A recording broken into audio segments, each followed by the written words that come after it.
So this has been a week that I didn't think would be as full of news items as it has been. We started off with, of course, the Sawyer Boulton news of them being suspended indefinitely, to the Sudbury Wolves with the allegations in regards to the bounty, and the news just keeps piling up. And we've now got three items to touch on today, and we're going to start off with the London Knights because we now know how many games Sawyer Boulton is being suspended for, and it's 2 games. I know there's some fan bases who are going to be a little upset by the ruling, well as some people I don't think are going to be as upset. So let's go over the details. He was suspended indefinitely following last Friday's game at home against the Soo Greyhounds. He received an instigator penalty in the final 5 minutes of the hockey game. The Knights, they were trailing in that game 8-2. So Bolton went off after Virgilio after he gave a cross check to Boulton as he was entering the zone, and it resulted in Boulton going after Virgilio. They ended up dropping the gloves, and he was handed the instigator penalty. And that comes with an automatic 2-game suspension in the Ontario Hockey League when you take that penalty in the final 5 minutes. So with that in mind, the Ontario Hockey League deciding that's enough for this penalty, because I know a lot of fans and people around the league were kind of wondering, because of his past history with suspensions, would the suspension be longer than 2 games? And the OHL has decided, no, that's enough. So he's already served the 2 games because the London Knights played in Owen Sound on Saturday and then hosted Windsor on Family Day. So that means Sawyer Boulton, he's eligible to return to the London Knights lineup tomorrow when they visit the Kingston Frontenac. So for Knights fans, this is good news, but for other fan bases around the Ontario Hockey League, love to hear your thoughts on this situation. You can put that in the comments section down below. Now, this is a pretty significant news item that came out yesterday. We learned yesterday first that the Sudbury Wolves were under league investigation for allegedly putting a bounty on a Barrie Colts defenseman. And now we know their neighbor, the Soo Greyhounds, they're involved in a legal situation themselves. Former Soo Greyhound goaltender Tucker Tynan, he's suing his former team for the way they handled an injury and for at least one racial slur. So those are some pretty heavy allegations being sent towards the Soo Greyhounds.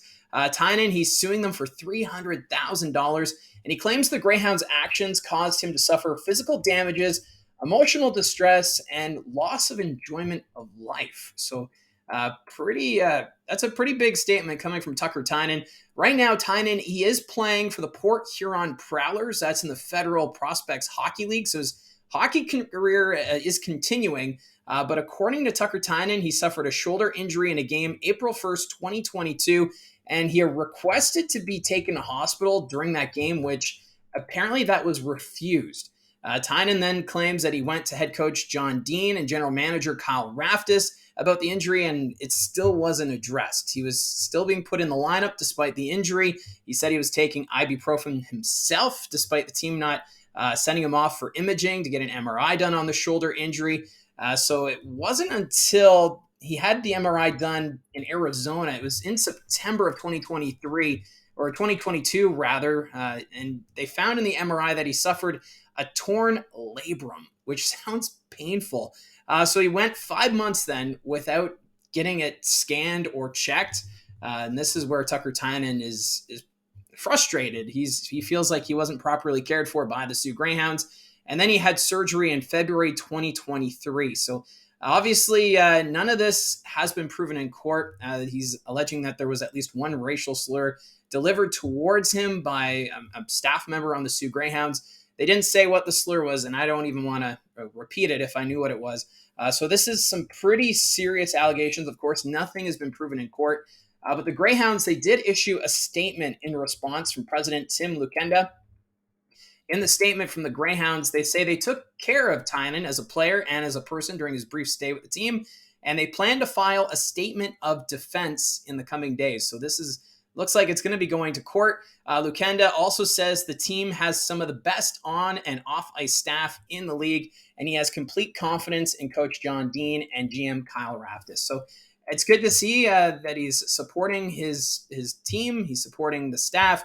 But this is going to be fascinating to see how this all plays out. I'm no legal expert, so I can't give my 2 cents in regards to where the situation could go.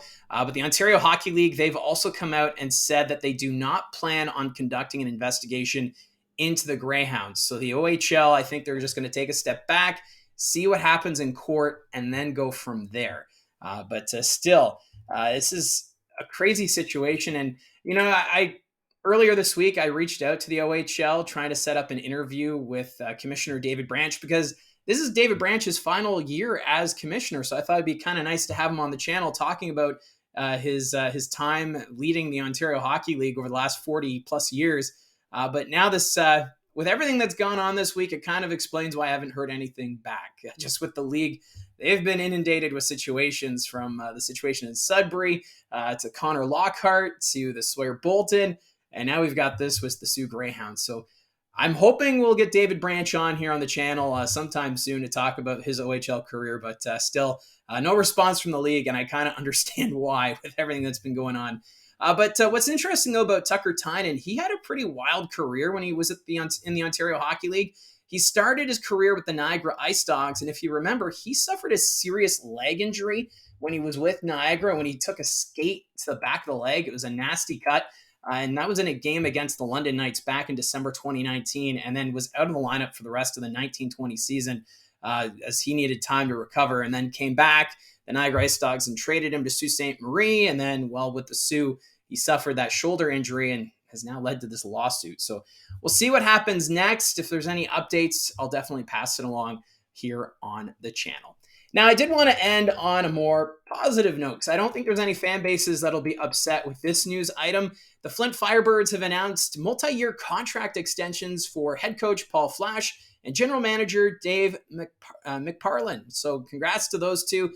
It has been a wild ride for the Flint Firebirds this season. If you remember, they went 0-4 to start the regular season, and after just 2 games, fired their head coach Ted Dent, as they went a combined in those 2 losses to start the season. It was a combined score of 19-3, and the Firebirds, they wanted to change it right away, get this team focused. So that's when they brought in Paul Flash, and really, he's done a great job taking this team. And when they were here in Barrie last fall, this is a team that just was relentless on the forecheck. They were always on the puck carrier, and it's kind of fun hockey to watch if you're a fan of that. So congrats to Paul Flash getting that extension. And then, of course, at the trade deadline, it was a little confusing as to what the Firebirds were doing. It looked like they were going to sell. Of course, they traded Travis Hayes to the Soo Greyhounds and then Zachary Giroux to Sudbury. But then they picked up Oliver Peer and Roberto Mancini from the Windsor Spitfires. So this is a team that looks to be determined to make the playoffs this year, and they were riding a 5-game losing streak. It was snapped last night by the Saginaw Spirit. So things, I think, are looking up for the Flint Firebirds, and it's good to have McParland and Flash re-signed to those extensions, because they're trying to create a culture and a program that's going to become competitive probably in the next couple of years as they build towards it. And what's also neat about the GM McParland, he actually started as the director of scouting with the organization when they were the Plymouth Whalers. So he goes back to before the relocation when Plymouth moved to Flint. And I just wanted to throw that in there because it's great to mention the Whalers organization every now and then, whenever I can, because I kind of miss the Plymouth Whalers. They had a great, I love their logo. I like their white jerseys there at the end. But, it's been kind of missing the Plymouth Whalers from the OHL. Flint's doing a good job with what they've got right now. I know they've had some struggles over the last few years, but right now where they stand, this team looks like they're in a direction where they're changing things for the better as they look to build in the coming seasons. So those are the news items for today. I know there's some heavy news going on right now around the Ontario Hockey League, and I appreciate everyone tuning in to get the updates. I'll continue to update as we move along. No hockey actually tonight. It's a rare Thursday night off around the Ontario Hockey League, and then back in action tomorrow. Barrie Colts back Saturday evening. They're going to take on the Mississauga Steelheads at the Saddleland Arena. Gene and I will have the call on Rogers TV. Puck drop for that game is at 7:30, and it's always fun when we get a Central Division rivalry game between the Barrie Colts and the Mississauga Steelheads. So let me know in the comment section down below your thoughts on any of these news items. And don't forget to hit like and subscribe. It's been really cool seeing the growth of this channel. And, if you want to share this video and let people know that we've got a channel here to talk about news around the Ontario Hockey League. You can let them know, and we'll continue this. So again, thank you for tuning in. We'll talk to you soon.